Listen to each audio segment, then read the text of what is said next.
Hello guys, if you are given this kind of question, the first thing you do is you check out which of the part is actually easy to tackle. So I'm going to start from this, add up, take it out until we reach the end, right? So this is what I mean. This is 1 over, 1 plus 1 over, clearly this is going to be 1 plus 1 because 1 divided by 1 is going to be 1 plus 1, right?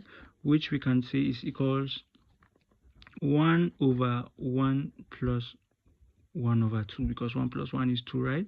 So that this is equals 1 over 1 plus 1 over 2. If we take LCM and do all computations, we are going to have 3 over 2.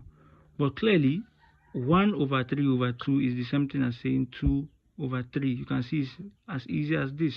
You can check out with your calculator that this particular question will end up being 2 over 3.